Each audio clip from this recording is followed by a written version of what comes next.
loud. Okay, you may get a message that asks you if it's okay to record. Did you get it, Christian? Yeah. Okay, so I hope that's okay. So we're gonna go ahead and start from here. I'll just really quickly introduce myself one more time for the recording. I'm Alex Rickert. I'm Christian Cabral, sophomore at university, a Daniels Fund recipient. Welcome to the Daniels Fund interview Q&A. Thank you, guys. So like I said, we had a video on this topic recently, which I think is really cute. I shared a link in the chat. I'll share the link in an email for people who want to watch this after the fact. It's about 6 minutes. We just kind of broadly covered the scholarship. So not super useful to you guys because you know a lot about it already. But oops, we don't want to play it. So let's move on to the next slide. So preparing for the interview. Christian, do you want to take it away? Yeah, sure. So this slide, I'd like to just mention that all of these bullet points that you see under the etiquette, I guess, title, these were taken directly from the Daniels Scholar Student Handbook. So these are, these are what they're looking for in their interviewees. They want you to be professional, so like wear business casual clothing. They want you to be respectful and courteous and be aware of the other people's needs. So I guess the key points that I would like to mention here are that when you show up to the interview, they want you to be punctual and again, wear business casual clothes and then be a good listener. And so when they're asking these questions, it's okay if it takes you some time to come up with answers for the questions. They want you to give your honest opinions, but also you don't have to like hurl through these conversations. It has to just be kind of like natural conversation, but they're pretty, I guess, what's the word I'm looking for here? They're very relaxed people. You'll likely be showing up in a room full of like 4 judges and you'll just have like a little conversation with them. So just when they're speaking, listen, not to speak, although you will be, responding to these questions. Just know that it's okay to take your time with these questions so that you're not rushing too quickly through the importance of the questions, I suppose. So who do you think is better prepared dress-wise for their interview, me or Christian?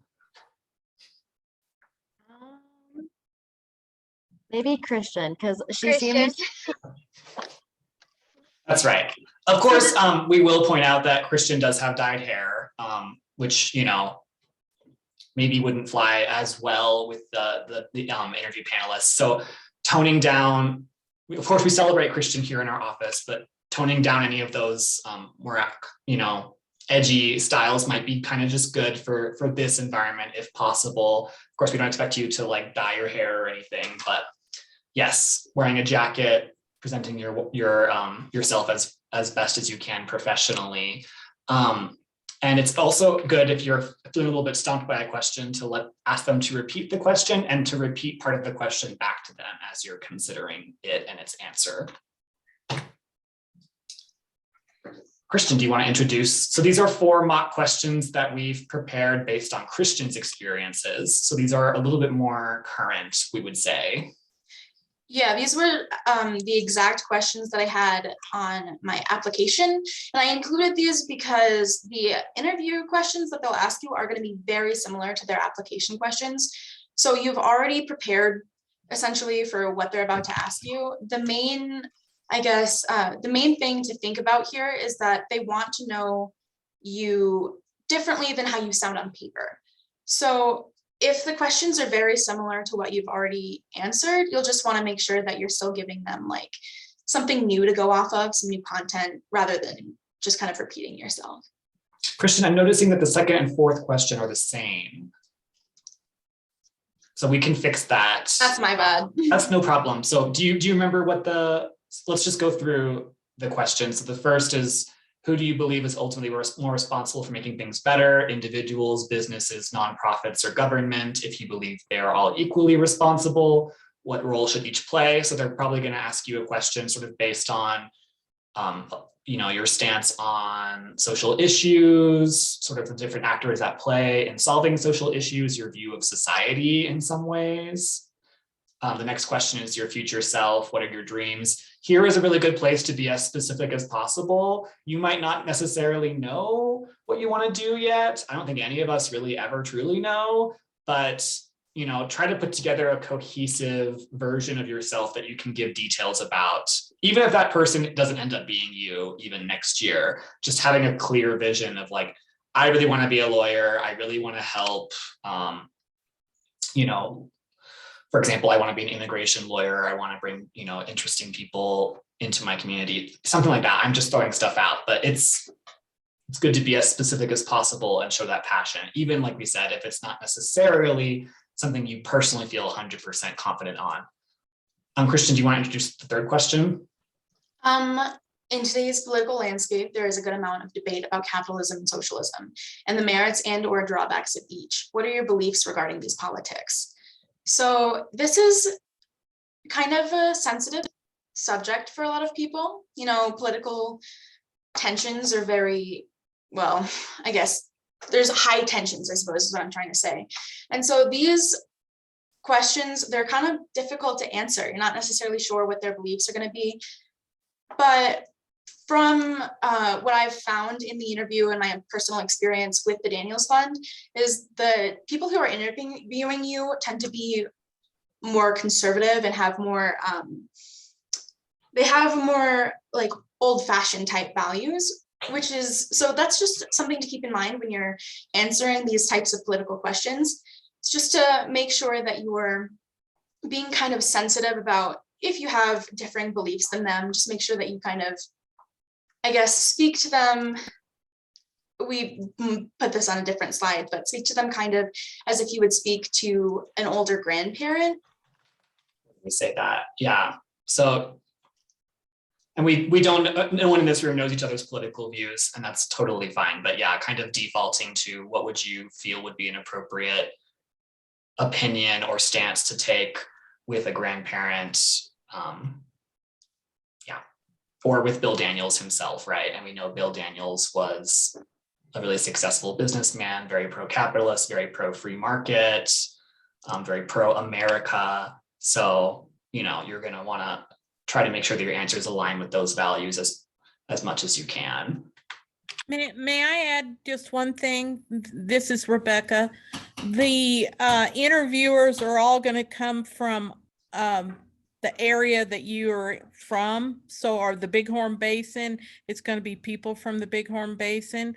So you may want to think about how people around here think. We think differently than people in Laramie.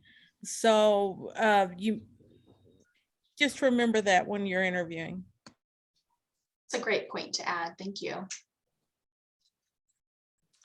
Do you happen to, we can also distribute this after the fact. Do you remember what the fourth question was, Christian? Or no, I'm sorry. I apologize. That's fine. So here are kind of three questions based on us.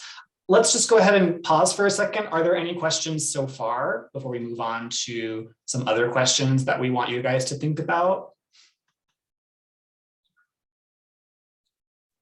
I understand. Great. Awesome. I'm glad, Alexis. Thanks for letting us know. So we'll just move forward. So there are a lot of other questions on this slide. It would be helpful maybe to write a paragraph to each one, just so you have content to pull from. If they throw, we don't know exactly what they're going to ask you, although Christian is suggesting that it's probably going to be pretty closely related to what you answered on your essay questions, correct? Yeah. So you can probably pull from that, but if they do, throw a curveball at you, here are some other things to consider. So, obviously trying to highlight aspects of yourself that seem most related to a Daniels Fund scholar, again, based on Bill Daniels, who was a very successful businessman and who really believed in philanthropy and charity, as well as, again, the free market and the ability of every individual to be successful, the American dream, right? what makes you a successful student and how do you plan to meet the expectations of college and the rigorous coursework involved in obtaining a college degree. So how are you going to be successful in college? What are your study habits? You guys are all pretty good students. So just talking a little bit about that and how you hope to improve as well. Again, comparing yourself to Bill Daniels, it might be helpful just to think about where are some areas that align. How have you been involved in your community? So that's, Christian can speak more to this, but this is a very community-based scholarship. They really want you to come back to your communities after college and use those experiences to enrich your local communities in some way. So kind of thinking about that now, you know, Christian is majoring in Spanish and French, correct? What did you say that you wanted to do to enrich your community based on your language background? So where I'm from Gillette, Wyoming. There's a really heavy Hispanic population there. So I essentially told them that I wanted to be able to come back to my community and help, I guess, bridge the language gap between the Hispanic community and the, you know, primarily English speaking communities in that town, because I think that it's important for, you know, the community to be able to get together and to communicate. So that's just a very generic answer, but it is good to be able to like explain to them how you personally want to enrich your own community. Even if that's not necessarily where you're going to end up in the long run, it's good to have an idea of how you would like to affect the community around you when you're done with school. Right. It's kind of like a for now answer. It doesn't have Yeah. to be, you're not signing this in blood, but just having an answer is very critical here. Same with your college plans. Having a major is good. You might change down the road, but they just want to see that you've picked something, that you're not going in undecided. I think that is very important. Although they do want you to be decided in your major by like the middle of your sophomore year. They want you to be able to have a major picked out and a plan figured out for that major. So if you do receive the scholarship undecided, yeah, it looks like they thinking account for that about as well. But I would say it's probably best at this stage still just to have something in mind as a placeholder. Thinking of some different scenarios where you've been a really good leader to show them, whether it's in your extracurriculars, in your classes, perhaps in other areas of your community, in a local church, for example. You know, this idea of commitment to excellence. Yeah, what are you going to do to try to bring the excellence to your community? High ethical standards and integrity. So providing an example of integrity or a time when ethics has played a role in your life. What are you doing right now to prepare for situations that may test these values in future college or career? So I think that I've seen examples of, I'm asking questions like, is it okay to tell a white lie? What would you do if you saw someone burning the American flag? Is it okay to steal? Those sorts of things. So just having a strong sense of where you fall on those issues. And then hard work. So talking about your ability to perform hard work and giving a specific example. And then they may ask, do you have any questions for us? Although, Christian, did they ask you that question? They did. And I think that it's a good idea to, anytime you have a question about the Daniels Fund, if you can't get an answer for it, I would just write it down on like a notebook or something. And it's okay to bring that notebook with you and reference that notebook and those questions that you had previously, because I feel like that shows preparation, and that's a very good skill to have. So they'll appreciate that as well. I've noticed it used to be kind of a good thing to also, I mean, for a job interview, sometimes it's good to be like, why do you guys like working here? Or like, why do you guys feel passionately about the Daniels Fund? But I will say that that comes across a little bit cliche now. So I might try to shoot for something a little bit more memorable as a question. But you can also ask that too, if you do want to know why they're personally passionate about the program. I see something appeared in the chat. Oh yeah, Rebecca added, just to be specific, which we do talk about on our next slide. When generating content to answer these questions, being specific, using examples, you might even think about the SAR structure, like a scenario that happened to you, an action that you took, and then the result of that action is a really good way to think about answering your questions. Always use concrete details over abstract details. So again, try to cite real experiences. again, imagine you're talking to Bill Daniels himself and kind of think about what you would want to say to somebody from his generation and from his background. And then I was told by me and a colleague interviewed for UW Trustee Scholars recipient or finalists. And one thing we noticed in our interviews is students sometimes would just regurgitate stuff from their written applications. So avoid doing that. Try to bring out new details whenever possible, and highlight, the best, strongest details about yourself. I also think this is a good point to mention that while you are highlighting these strong details about yourself, try not to get super personal. Like if the questions that they're asking, they're looking more for how you perform academically and how you feel about the nation. And so some of these questions might get a little bit personal. You might want to bring like an anecdote from your home life, but it's good to remember that your personal life is separate from your academic and your business life. So just try and keep those anecdotes to a minimum so that you're not oversharing with them. Right. There's a balance, but I think you guys are all going to do great. I want to pause again to let you guys ask any questions, maybe share some answers that you think you'd like to workshop with us for these questions before you kind of move on to our last part of the presentation, which is not as important. We're talking a little bit more about what it's like after you get the scholarship and just kind of things to keep thinking about. What is the best way to start preparing for the scholarship or the interview? Essentially, I've never had a serious interview, so I don't know how to begin. I've been offered like mock interviews and such, but I want to be as prepared as possible. I think that the mock interviews are a really great point. And if you're going through the questions or the mock questions for the mock interview, and you're coming up with answers for each question, and you're going kind of in depth on these questions, you're going to be prepared with more than enough information to give to the judges when you are presenting the interviewers when you are presenting your interview. So I think the mock interviews are really where it's at to prepare for this. I think that if you're already doing that, then you're definitely on a good path to receiving the scholarship. Okay, thank you. Yeah.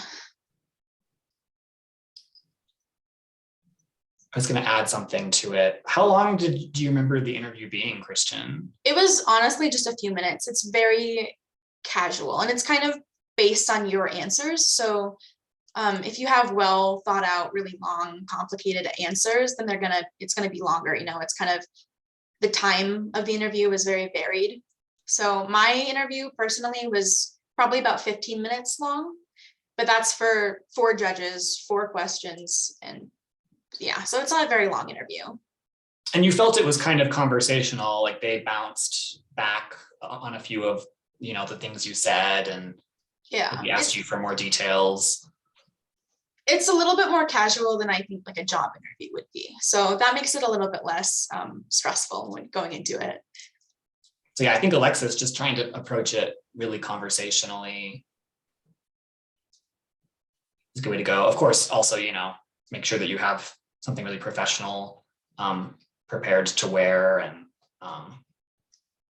you'd be pretty golden. Okay, thank you. That helps. I have a question. Did you take in a portfolio like your resume or a copy of your answers to the prompts? That's a really great question. And I actually did. I brought in my resume. I brought in my taxes information, which is not necessary, but there's like a discrepancy. So if there's anything that you think they need to know, like I brought in a cover level letter, my gosh, I brought those all in, but they honestly didn't really look at it. So if you want to bring something in, I think that it shows them that you are definitely prepared for the interview, but it's not at all necessary.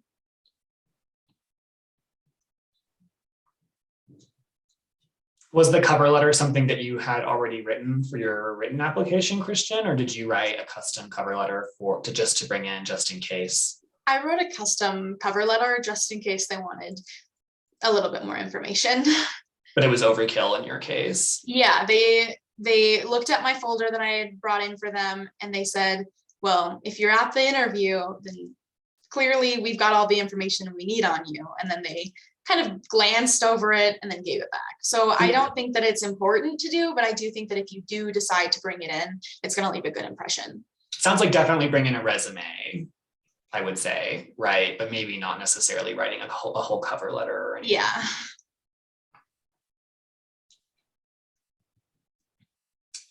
Abigail, did you have any questions you wanted to add before we just quickly, we'll move into our discussion of what comes with the scholarship? Yeah, I have a quick question. So how many people will be in the room interviewing, or does it vary? I think it varies based on location, but they have at least 2 people there from what I've heard from the Daniels Fund. And so like mine, I did my interview in Buffalo, I think, and there was 4 interviewers there. So I don't think that they go over 6 people, but it's definitely at least 2. 2 to 6. So if I do bring a resume, then how many copies of it should I bring? Just one or just? I think just 1 would be fine. I mean, like I said, they're potentially not even going to look at it, which is, you know, just the way that it is sometimes. But I think that just having at least 1 so that they can pass it around and look at it would be amenable. I don't think it would hurt to bring 6, though, if you have the time. That's what I would do. I've been on these committees before, and the ones that I remember I was on, I think there were only 3 of us doing the actual interviewing. So I would 4 to 5 you could bring. It's not going to hurt to have too many. Yeah, it's definitely better to over prepare than to under prepare. Right. But I think what Christian is also saying is very true. And like, don't, freak out. Like and don't let that panic show on your face if you feel unprepared, right? Just try to like coast through it. Like, oh yes, I brought 1 resume. If you'd like to pass it around, please do it. Just try to act natural. Don't freak out. Don't show them that you feel unprepared if that is the case. But yeah, if you're already printing out a resume, bring 6 copies just so you have something you can impress them with their own custom one. Okay, thank you. These are great questions. All right, we'll move through this rather quickly. I'll let Christian share her screen briefly. So she's just going to quickly show you the scholarship portal, which is something that you have access to when you receive the scholarship, just in case you guys are curious. All right, so I'm sharing my screen currently. I'm just going to go over a few of the things that they've got here because I feel like this screen reflects some of their values pretty clearly. So down here is the to-do list, which will show you, all of the files that you need to submit to maintain your Daniels Fund scholarship, I suppose. So that'll be like your transcripts and your proof that you went to college that year, I suppose. And then here is your historical cost of attendance. So this is my personal cost of attendance. And if you only apply for the Daniels Fund, and that's your only scholarship that you're getting, your cost of attendance is going to match your historical payments is going to match the cost of attendance right here. So you'll be receiving, or in my case, I would have been receiving $40,000, $373 at this point in my career as a university student. And then It's a lot of money. yeah. So, and then this number right here is a good indicator of what you would get if you have all of your scholarships, or if you have other scholarships that paid for all of your schooling. Because I feel like, so this money right here that I received, I have all of my other, all of my schooling is paid for, but this is the money that I received specifically for housing, books, transportation. So this is still like a good chunk that you'll be getting that isn't for school. So I just feel like that's it's a good number. But what I want to look at particularly is the grad plan. This is where I feel like it shows their value in preparedness. So this is a 4-year plan. If I scroll down, I'll show you.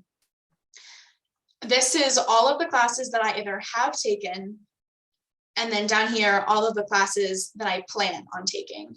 So this is what I needed to fill out or what you will need to be filling out by the middle of your sophomore year. You'll want to have an idea for what your major is going to be, what your minor is going to be, and all of these requirements that you need to get there. So you break it down into categories, and this is essentially just like an exact copy of the degree requirements page that you have in your preferred school. So University of Wyoming has a page where it'll show you all of the elective, like all of the amounts of credits you need, all of the credits you need for your class, for your major, for your degree. And then it breaks it down into categories, and you'll want to keep track of all of these and put them onto your grad plan, because that's how they'll keep track of if you are on track to graduate in 4 years. So let me see. Yeah, that's the main thing. They just want you to be on track to graduate in 4 years. And once again, I just think it's important to see that they genuinely care about how prepared you are and how much of a plan you've got going for you. So this is where I would say, if they're asking you questions about your future, this is what they're looking for. They're looking for details. Again, even if you're not necessarily sticking to those, give them the details and answer confidently, because your confidence in yourself and your plan reflects back, like directly reflects in their confidence in you. If you're confident that you deserve to be here, which you were all selected as like you were selected for an interview. So just remember that you're here for a reason and that you deserve to be in the Daniels Fund community, and answer confidently about your plans and you'll succeed. That's all I wanted to say about the Daniels Fund. I don't know if you want me to go in depth in the grad plan, I can. Just to jump in, of course, you don't have to like lay out all of the credits you're going to be taking. Yeah, no, it's not super intense. Right. But like, yeah, Christian says more details is better. And this is something that technically your academic advisor should be able to help you prepare your freshman year. So definitely can keep that in mind. You don't necessarily have to do this alone. It looks a lot more intense than it actually is. I'm going to stop sharing and give this back to you then. Okay, we have one more slide and then we will wrap. We'll be open to any other questions and then finish for the evening. So this was just a quick overview of what comes with the scholarship. There's a few extra perks that maybe aren't super clearly laid out. And I'll just do it and Christian can jump in. So the Daniels Fund will pay for a year of study abroad. And the nice thing about this is that they'll directly pay for expenses relating to study abroad. So if you want to go through a third-party provider, as opposed to an exchange through your university, those providers often will have additional fees because they're coordinating excursions and housing and providing advising. The Daniels Fund is prepared to cover all of those expenses for you to spend a year abroad. But the condition is you have to do a year. It can't be a semester or a summer. So that's really exciting to think about. And Christian is planning to go abroad her senior year. She mentions that in the video that we shared. Looking forward to that.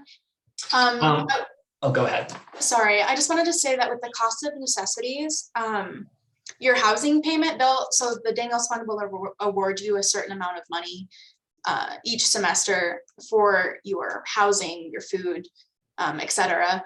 But your cost of necessities is equal to the amount of your room and board your freshman year. So if it's like $3,000 for you to be in the dorms and to get all of your food covered, that's what they'll send you, that you'll like divide out into your rent money and into your food money throughout the year. So yeah, there's a little bit of budgeting involved with that, but yeah, it'll just be the direct amount that you had the first year will transfer over if you're not in the dorms the next year. Otherwise, it's completely covered. And then you said $600 up to for book expenses. It's a flat rate of $600.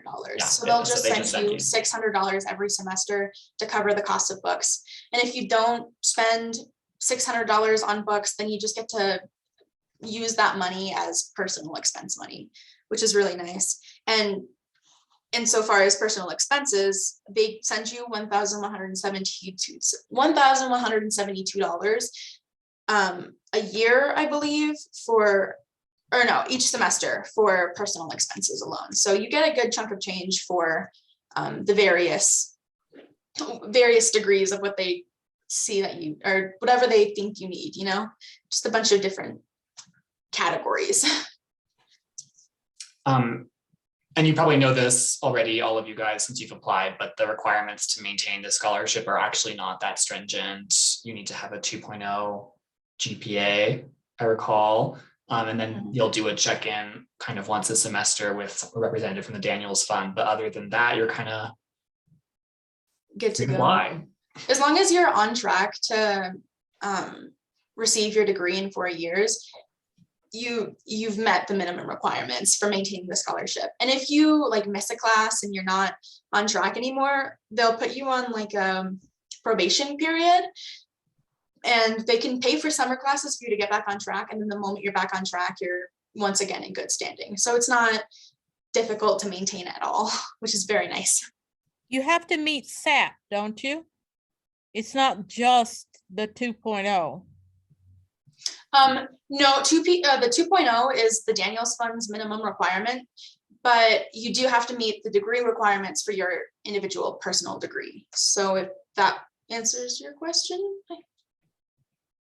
I just read today that they expect you to meet SAP, which in order to, SAP is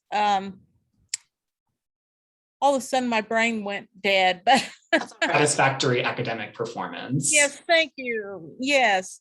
So there is it's like 60% or 66% of your classes that you actually register for, you have to complete as well. Yes, yeah. That goes into the like the planning for your degree as well, though, because when you're planning with your academic advisor, they're going to register you for, or help you to register for classes that meet that requirement. So when you're registering for these classes, you're not going to be registering for any classes that you're going to just be able to drop for no reason necessarily. So if you're following your academic advisor's advice, then you're automatically reaching the SAP requirements. So I don't know, I feel like that one's just kind of, if you're following a degree plan, you're naturally meeting the requirements for that. I am aware that we're pretty over time, so we'll kind of rush through the last ones. You get a laptop. And you have to pick out your laptop after your interview. So the moment you're finished with your interview, you'll walk down a little hallway or whatever, and you'll meet with the person and you'll just say like, I would like the HP or the Apple. So it'll be right there on the same day. We recommend Apple. Probably a better value. Oh, and I feel like it's important to mention, or not important to mention, but nice to mention, that the laptops come with a full warranty for accidents as well. So if anything happens to your laptop within the 4 years that you're at the university, they will send a repairman to your house or to your dorm to come fix your laptop for you. So that's a very nice perk. Here's a graphic of what Christian was talking about in terms of regional payments. You can review this after the fact. We won't go into too much more detail. And that's pretty much it in terms of what we prepared for you guys. Again, we're super excited for Abigail and Alexis to have this opportunity. Do you guys have any other parting questions before we wrap up for the night? Do you have to reapply every year for the scholarship? No, once you have the scholarship, you've got the scholarship for 4 years, unless you fail enough classes to fail out of the scholarship. You do have to meet with, you have like a Zoom meeting with your advisor, your Daniels Fund advisor, once a semester, just to check in with you. But other than that, you really don't have any sort of communication with the Daniels Fund other than through your grad plan. Okay. And do you know, like after your interview, if you've been accepted or not, or what is it a little bit that you need to wait? Unfortunately, there was like a 3-month wait before I found out if I was a recipient of the scholarship or not. So, okay. But you got the laptop? No. After the interview, they'll tell you that's where they'll let you decide if you want which laptop you want. And Okay. then 3 months go by, and then they'll tell you if you're a recipient or not, and then you'll get an email with all of or you'll get a huge shipment with all of the goods that they send you. That makes sense. Yeah. All right. Great question, Alexis. Thank you. All righty then. Well, it's dark. It's currently blizzarding here in Laramie. I don't know what it's like for you guys up north, but yeah, stay safe, stay warm. Thanks for joining us. Thank you. Yes, Thank you thank so you. much. And thank you, Rebecca and Jordan, as well as Christian, for donating your guys' time to talk about this. Okay, bye everyone. Bye. Good luck.